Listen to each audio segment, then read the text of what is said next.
dear viewers, and welcome to RTD's English News Edition, the top stories.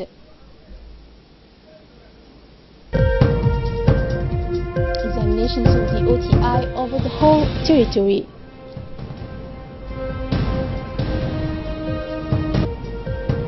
The 19th edition of the regional memorization contest of the Holy Quran. Thank you for joining us in our newsroom. Some 13,063 students in the 5th grade have now completed the end of cycle tests of Cycle 2, more commonly known as 5th year OTI, in some 69 exam centers across the country.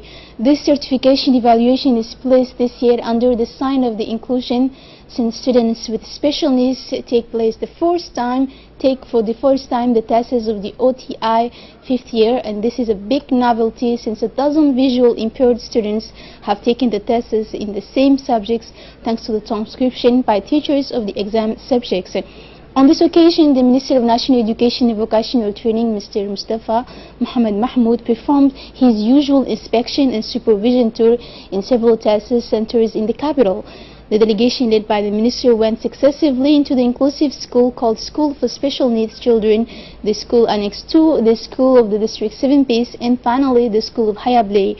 At each stage of his visit, the Minister had a long discussions with the pedagogical managers and the heads of centers to inquire about the smooth running of the events.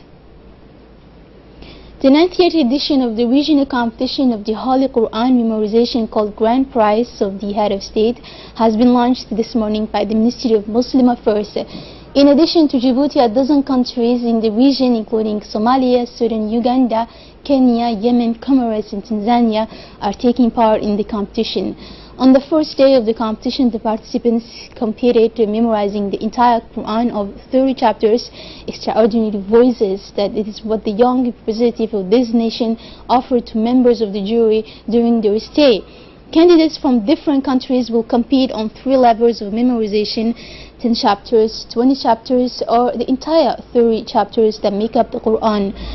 It should be noted that the competition, which is now in its 18th edition, has gained regional notoriety and is attracting more and more participants from among the young people of East African countries. This contest, initiated in 1999 by the Djibouti head of state, Ismail Margele, aims to encourage young Muslims to better assimilate the Holy Quran and reunite them around the noble values preached by the Holy Book of Islam. As every year, the candidates of different categories will receive from the hands of Djibouti head of state several rewards. The Minister of Muslim Affairs delivered a speech in which he welcomed all participants to the launching ceremony of the 90th edition of the regional Quran memorization contest Grand Prize of the Head of State. Mr. Mumin Hassan Barre expressed his satisfaction to meet the constellation of Quranic memorizers from different countries of the region.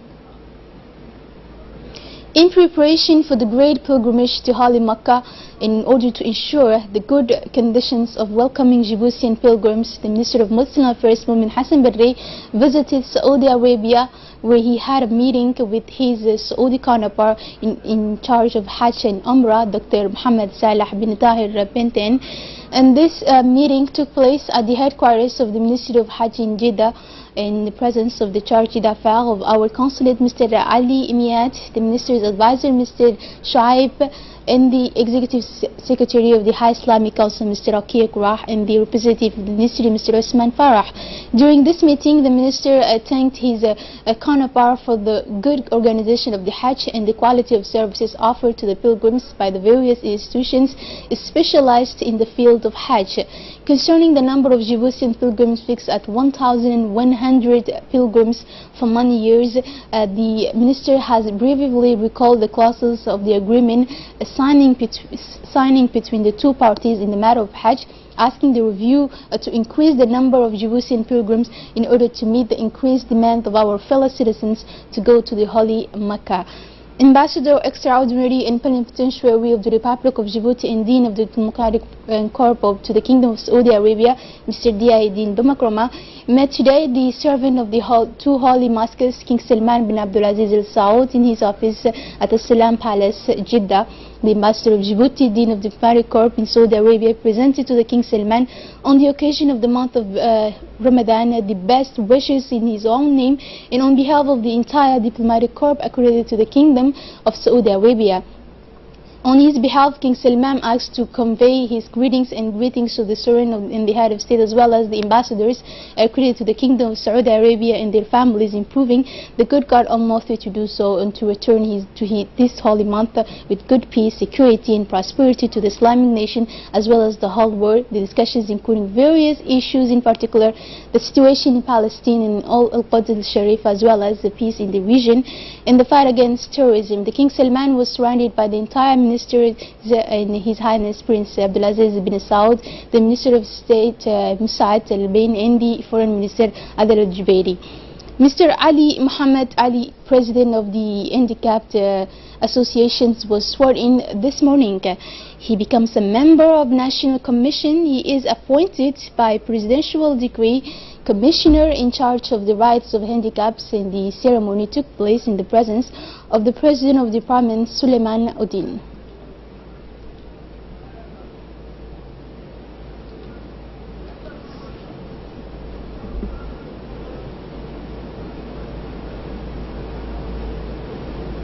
As part of the social assistance initiative in the month of Ramadan, the Abu Dhabi institution has proceeded this morning to distribute food and financial aid to more than 534 poor families in the two localities, Omar Jaga and Gedi Karwani, in the RTD region.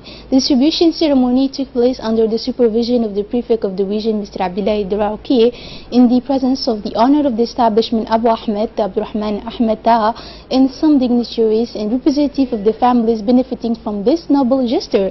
Beneficiaries' families received sacks of rice, sugar and flour, as well as dates, tomatoes, soap and silver to buy 8 clothes for the children. This gesture comes to relieve the suffering of the poor families who need such food and financial aid for the holy month of Ramadan in the best conditions, according to the owner of the establishment, Abu Ahmed.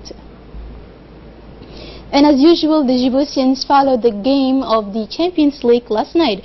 It is therefore its festive atmosphere that the young people followed the final of the League of Champions, broadcast live by the national television and giant screens installed in all the cities of the capital, but also in those of the regions of the interior. This action, initiated by the State Secretary for Youth and Sports in accordance with the roadmap of the President of the Republic, is part of the program of youth development. Numerous young and senior followed the Champions League final in front of the King Fahad complex in Bilbala in the presence of the Secretary of State for Youth and Sports, Hassan Mohamed Kamil. The long-awaited final by football lovers. Already the winner of the Champions League in 2016 and 2017, Real Madrid, has scored an incredible tripling in winning the 2018 edition. The Djiboutian Federation of Table Tennis organized Friday, May 25, a launching ceremony of the 11th edition of Djibouti Cup of Table Tennis. This tournament of the Djibouti Cup saw the participation of 30 young players who split into 8 groups, the first 2 of each group will qualify in the quarterfinal. In the opening ceremony of the 11th edition of the Djibouti Cup Table Tennis tournament was chaired by the President of the Djibouti Table Tennis Federation, Mr. Mohammed Omar, and so the participation of all the leaders of this federation. And let's recall that the Djibouti Cup of Table Tennis is very important for the federation, as well as the young people who participated every year and who demonstrate their sports performance. And on the news outside our borders, the summit between Trump and Kim will finally take place on June 12th. U.S. President Donald Trump said on Sunday, May 27th, that his summit with North Korean leader Kim Jong-un is set to take place on June 12th in Singapore. And this is 2 days after cancelling. This change comes the day after a one-on-one organizing surprise between the leaders of the two in Koreas. According to Seoul, Pyongyang still wants to denuclearize the peninsula, and the two Koreas have managed their cope with their impromptu head-to-head and one-on-one. Kim Jong-un and Moon Jae-in have put the diplomacy back on track, and the summit with Donald Trump in Singapore seems to be back on the agenda. This is the latest rebound on the Korean peninsula, and after Saturday's meeting between the two Koreas organized at the initiative of Kim Jong-un, who wanted to save his June June 12 summit with Donald Trump, Washington and Pyongyang must now meet to confirm their true intentions on denuclearization, pleads the President Moon. Crisis of the Turkish currency, the call of President Erdogan. Take out the dollars and euros from under your pillow and go change them into Turkish lira. This is the message to his fellow citizens of President Recep Tayyip Erdogan in the face of growing crisis of the national currency in Turkey. The Turkish lira has depreciated sharply in recent months, losing more than 16% of its value amidst market concerns over the interventions of President Erdogan, who said yesterday, "We are aware of the game that is being played against us and we are fighting with the tools we have, and being a Turkish citizens today means that you first need to protect your currency and do not believe the rumors and protect your national currency," said. The head of state hopes if it is widely understood to give a boost to the Turkish lira, which benefited at the end of the week of an unexpected rise in interest rates of the central bank. And this is it for this news. Thank you for joining us on RTD channel and have a good night.